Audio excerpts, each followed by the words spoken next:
Madam, ആ sir lift തരാന്ന് പറഞ്ഞു. പെട്ടെന്ന് ചെന്നോളൂ.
അയാളോട് പോയിക്കോളാൻ പറ മോഹനേട്ടാ. എന്നാ ശരി മേഡം, ലേറ്റ് ആവുന്ന കരുതിയാ ഞാൻ.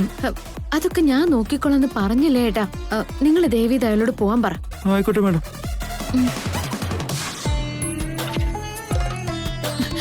തളർന്നാരിഴയ്ക്കാ രക്ഷപ്പെട്ടത്. അല്ലായിരുന്നെങ്കിൽ ഇപ്പൊ മിഥുനേട്ടന് മുന്നിൽ ചെന്ന് പെട്ടേനെ. Thank God. സാറേ, സാറൊന്നും വിചാരിക്കരുത്. ഞങ്ങളുടെ മേഡം ഈ കാറിൽ വരുന്നില്ലത്രേ. നിങ്ങൾ പോയിക്കോളൂ സാർ. ഇതിനാണോ നിങ്ങൾ വലിയ കാര്യത്തിൽ വണ്ടിക്ക് കൈ കാണിച്ച് ലിഫ്റ്റ് ചോദിച്ചത്? സോറി സാറേ.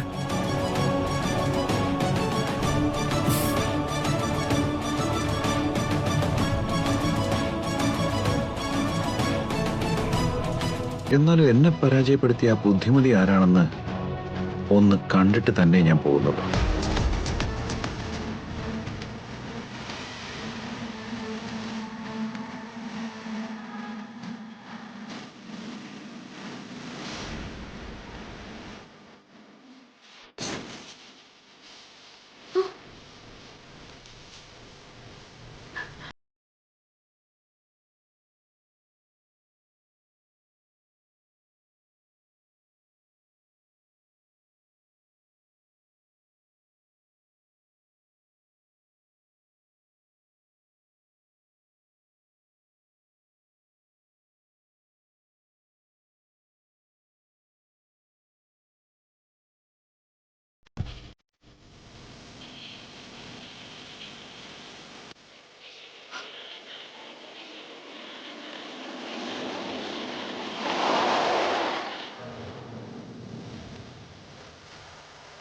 ലിഫ്റ്റ് വേണമെന്ന് പറഞ്ഞ് വണ്ടി നിർത്തിച്ചിട്ട് നിങ്ങൾ എന്താ വണ്ടി കയറാത്തത്?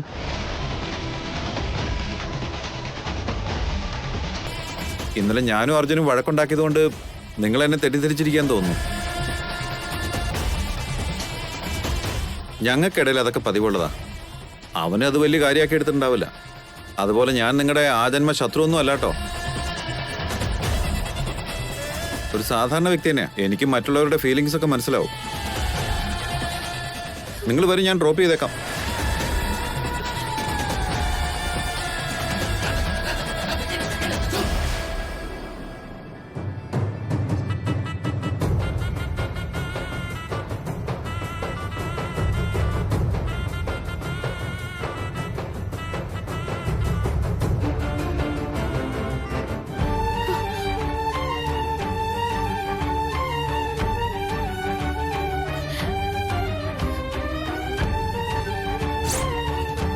ഞാനൊരു സാധാരണ വ്യക്തിയാ. മറ്റുള്ളവരുടെ ഫീലിങ്സ് ഒക്കെ എനിക്ക് മനസ്സിലാവും.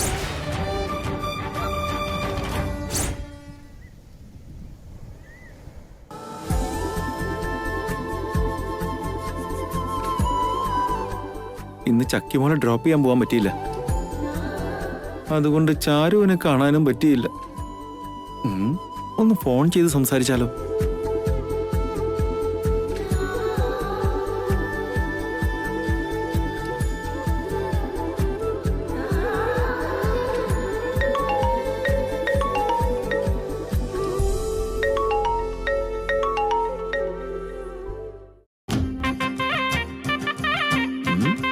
എന്റെ കോള് കട്ട് ചെയ്യാനുള്ള ധൈര്യം എന്നാ കാണിച്ചു തരാം.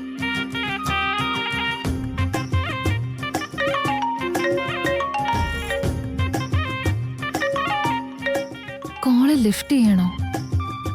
ലിഫ്റ്റ് ചെയ്താ എനിക്ക് ഒടുക്കത്തെ പ്രേമാണെന്നെങ്ങാനും തെറ്റിദ്ധരിച്ചാലോ? അവോയ്ഡ് ചെയ്താ അങ്ങനെയൊന്നും ഇല്ലാന്ന് കരുതിക്കോളും.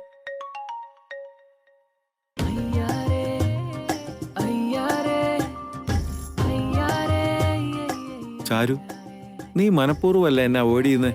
അത് മനസ്സിലാക്കാൻ എനിക്ക് കഴിയില്ലെന്ന് നീ കരുതിയോ? നിന്നെ ഞാൻ വിടില്ല.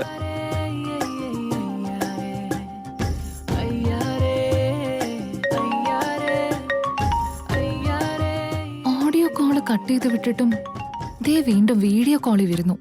ഇപ്പൊ എന്താ ഞാൻ ചെയ്യാ? ലിഫ്റ്റ് ചെയ്യേണ്ടി വരുമോ ഈശ്വര?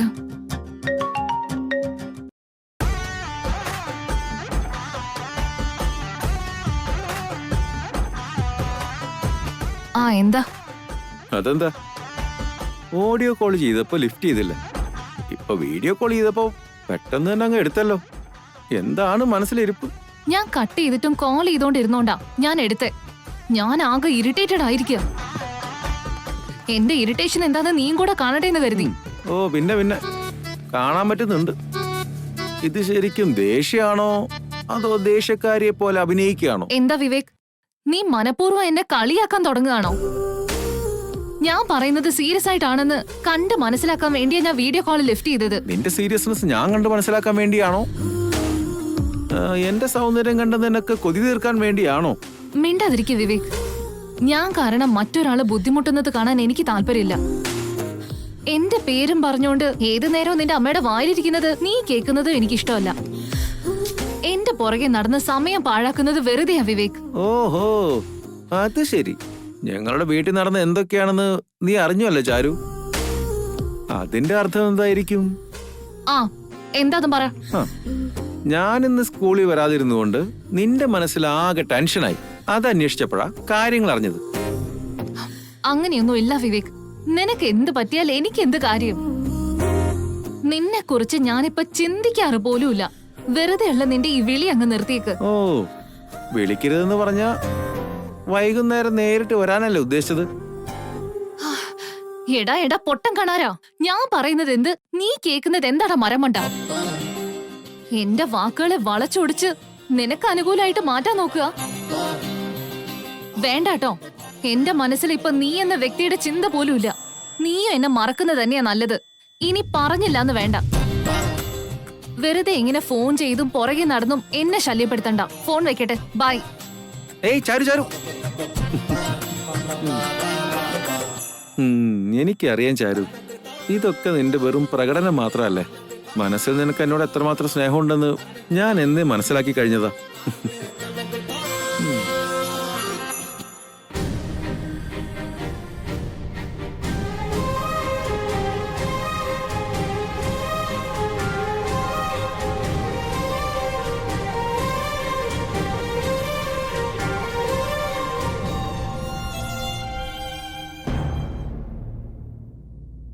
ഓക്കെ യാ ഇതാ ഒരു 5 മിനിറ്റിനുള്ളിൽ ഞാൻ പുറപ്പെടും.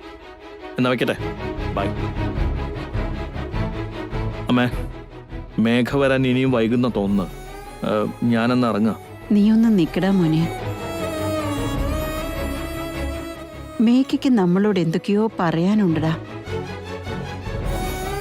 അവൾ അത്രയും ദൂരം പറഞ്ഞെങ്കില് അത്രയും പ്രധാനപ്പെട്ട കാര്യമായിരിക്കും. അവക്കെന്താ പറയാനുള്ളതെന്ന് കേട്ടിട്ട് പോവല്ലോ. അങ്ങനെ എന്ത് കാര്യം സംസാരിക്കാനുണ്ടെന്നാ മേഘ പറഞ്ഞിട്ട് പോയത്? എനിക്കറിയില്ലടാ. അറിയാമായിരുന്നെങ്കിൽ ഞാൻ അപ്പോഴേ ചോദിക്കില്ലായിരുന്നു. പക്ഷെ ഇനി മേഘയൊന്നും പറഞ്ഞില്ലെങ്കിലും നമുക്ക് പറയാനുള്ള കാര്യങ്ങളെല്ലാം ഇന്ന് അവളോട് ഞാൻ നേരിട്ട് പറയാൻ തീരുമാനിച്ചു. അങ്ങനെ അവളോട് സംസാരിക്കാൻ നമുക്കെന്താ ഉള്ളത്? അങ്ങനെ പറയലടാ. ചില കാര്യങ്ങൾ കൊക്കിന് ജീവനുള്ളിടത്തോളം പുറത്തു പറയരുത്. മറ്റു ചില കാര്യങ്ങൾ തുറന്നു പറഞ്ഞാലേ ജീവൻ പോലും നിലനിൽക്കും. നിന്റെ മനസ്സിനുള്ളിൽ എന്താണെന്നുള്ളത് എനിക്കറിയാം.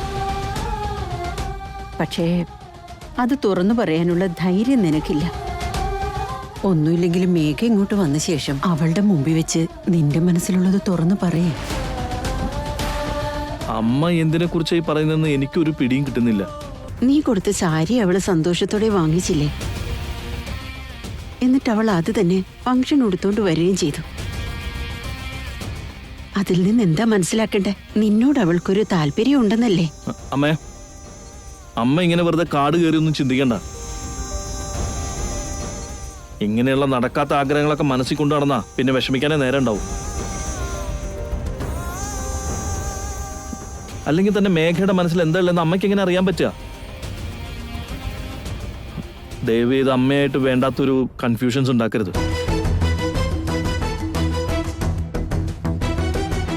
മോളെ മേഘ, അവനെ കൊണ്ടാക്കിയോ? എന്തു പറ്റി മേഘ? കേട്ടില്ലേ നീ? ഞങ്ങളിവിടെ നിന്നെയും കാത്തു നിൽക്കായിരുന്നു. ഗൗരിയമ്മ എന്തിനാ എനിക്ക് വേണ്ടി കാത്തു നിൽക്കുന്നേ? പോകുന്നതിന് മുമ്പ് എന്തോ പറയാനുണ്ടെന്ന് പറഞ്ഞത് മേഘക്കുഞ്ഞല്ലേ? ആ ഒരു ശുഭവാർത്ത കേൾക്കാനായിട്ടാണ് ഞങ്ങൾ ഇങ്ങനെ കാത്തിരിക്കുന്നത്.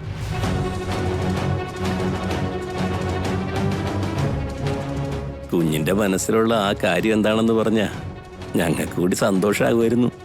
ചെല്ലപ്പൻ ചേട്ടൻ ഞാൻ എന്ത് പറയണമെന്നാ ഉദ്ദേശിക്കുന്നത്? എന്തിനെ കുറിച്ച് ആയാലും കൊള്ളാം, പക്ഷെ നല്ല കാര്യമാണെന്ന് എനിക്ക് ഉറപ്പാ. കാലങ്ങളായി ഞങ്ങളും കാത്തിരിക്കുന്നൊരു കാര്യം തന്നെയാകും. അതൊന്ന് പെട്ടെന്ന് പറയുമോളെ. ശരിയാണ് മോളെ, നിന്റെ മനസ്സിലുള്ളതങ്ങ് തുറന്നു പറയേ. ഞാൻ ഈ നാട്ടിൽ നിന്ന് തന്നെ പോവാൻ തീരുമാനിച്ചിരിക്കുക ഗൗരിയമ്മേ.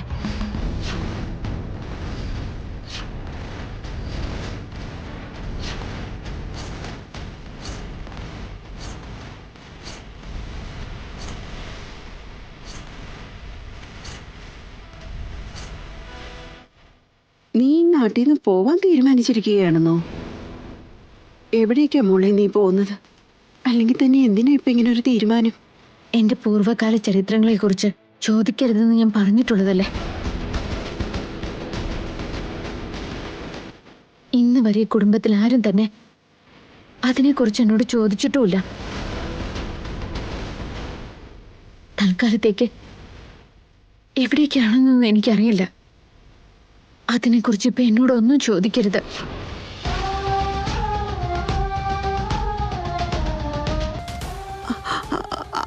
അതുകൊണ്ടല്ല മോളെ. എന്തിനാ നീ ഇപ്പോ? ഇത്രയും നാളും എന്നെ ഇവിടുത്തെ ഒരു അംഗമായിട്ട് നിങ്ങൾ എല്ലാവരും കണ്ടത്. യാതൊരു കുറവുമില്ലാതെ എനിക്ക് വേണ്ടതെല്ലാം നിങ്ങൾ തന്നിരുന്നു. അതിന് ഞാൻ ഈ ജന്മം മുഴുവൻ നിങ്ങളോട് കടപ്പെട്ടിരിക്കും. എത്ര നന്ദി പറഞ്ഞാലും മതിയാവില്ല.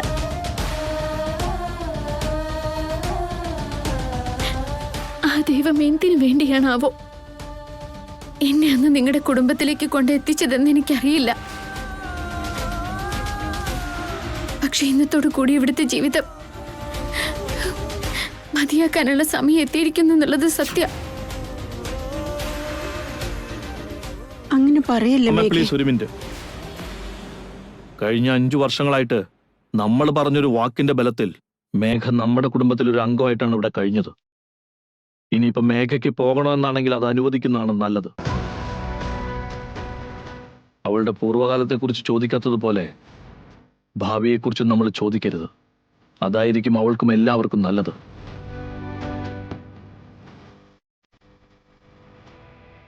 ഓർമ്മയുണ്ടോ അമ്മയ്ക്ക്? അവൾക്ക് താല്പര്യമില്ലാത്ത കാര്യങ്ങളിലേക്ക് ഒരിക്കലും അവളെ വലിച്ചിഴക്കില്ലെന്ന് നമ്മളാണ് അവൾക്ക് വാക്കുകൊടുത്തത്.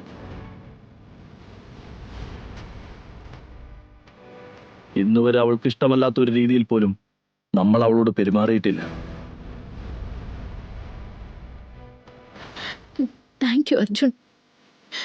എത്ര ഭംഗിയായിട്ട് അർജുൻ എന്നെ മനസ്സിലാക്കിയിരിക്കുന്നത്. താൻ എവിടേക്കാണ് പോകുന്നതെന്നൊന്നും ഞാൻ ചോദിക്കുന്നില്ല. പക്ഷേ താൻ എന്തിനാണ് പോകുന്നതെന്ന് എനിക്കറിയാൻ ആഗ്രഹമുണ്ട്.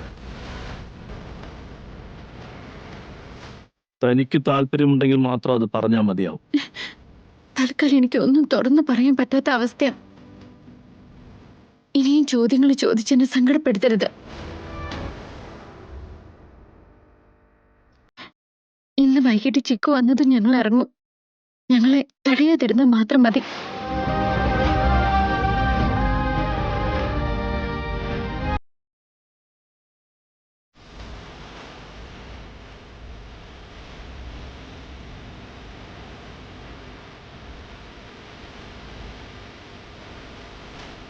എന്താ ഗൗരിയമ്മ ഇതൊക്കെ? നമ്മൾ കണക്ക് കൂട്ടിയതൊന്നും അല്ലല്ലോ ഇപ്പൊ ഇവിടെ സംഭവിച്ചുകൊണ്ടിരിക്കുന്നത്. എനിക്കും ഒന്നും അറിയില്ല. ദൈവം അവളെ നമ്മുടെ മുമ്പിൽ എത്തിച്ചതും ഇപ്പൊ അടർത്തി മാറ്റിക്കൊണ്ട് പോകുന്നതും എന്തിനാണെന്ന് ആ ദൈവത്തിന് മാത്രമേ അറിയൂ. അർജുൻ, പോകണ്ടെന്ന് നിനക്ക് അവളോടൊന്ന് പറഞ്ഞുകൂടായിരുന്നു? ഞാൻ പറഞ്ഞ അനുസരിക്കൊന്ന് വിശ്വാസം ഉണ്ടായിരുന്നെങ്കിൽ ഉറപ്പായിട്ട് ഞാൻ പറയുമായിരുന്നു അമ്മേ. അവള് നമ്മളോട് അഭിപ്രായമൊന്നും അല്ലല്ലോ ചോദിച്ച്, അവളുടെ തീരുമാനം അറിയിക്കുക ചെയ്ത്.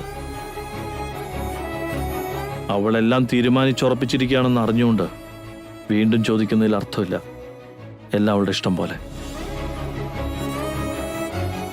ഞാൻ ഓഫീസിലേക്ക് ഇറങ്ങണമേ.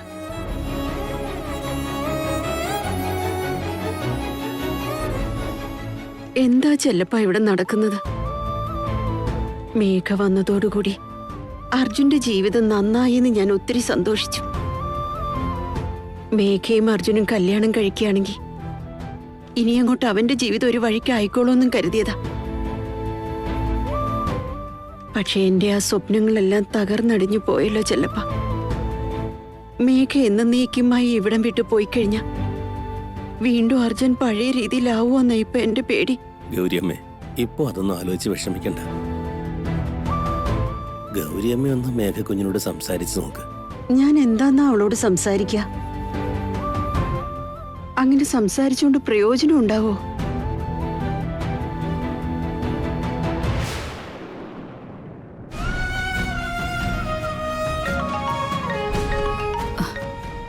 ഭാർഗവ പണിക്കരാണല്ലോ വിളിക്കുന്നത്. പറഞ്ഞോളൂ ഭാർഗവ പണിക്കരെ. അരുണിമേ, നീ ഇപ്പൊ എവിടെയാണെങ്കിലും എത്രയും പെട്ടെന്ന് പാടിവട്ടത്തുള്ള പഴയ ശിവക്ഷേത്രത്തിലേക്ക് വരണം. അല്ല, കാര്യം എന്തായിരുന്നു പണിക്കരെ? പിന്നെയും മിഥുന്റെ ജാതകത്തിൽ എന്തെങ്കിലും പ്രശ്നം കാണുന്നുണ്ടോ?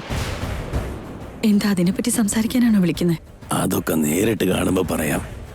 ഞാനിപ്പോ ആ ശിവക്ഷേത്രത്തിൽ തന്നെ ഉണ്ട്. ഒട്ടും വൈകിക്കാതെ പെട്ടെന്ന് തന്നെ നീയും ആ ക്ഷേത്രത്തിലേക്ക് വന്നേക്ക്. ആയിക്കോട്ടെ പണിക്കരെ, ഞാൻ ഇപ്പൊ തന്നെ എത്തിയേക്കാം.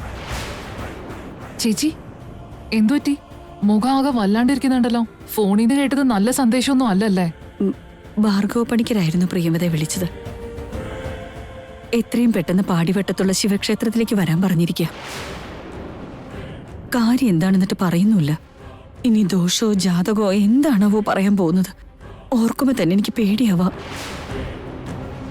എന്നാലും ക്ഷേത്രത്തിലേക്ക് വിളിപ്പിച്ചത് എന്തിനാണെന്നൊരു പിടിയും കിട്ടുന്നില്ലല്ലോ. ചോദിച്ചപ്പോ നേരിട്ട് കാണുമ്പോ വിശദമായിട്ട് പറയാന്നാ പറഞ്ഞത്. അത് കേട്ടത് നെഞ്ചത്തൊരു ഇടി വെട്ടിയ പോലെയാ. എന്നാ ശരി പ്രിയമതെ, ഞാനൊന്ന് അങ്ങോട്ട് പോയിട്ട് വരാം.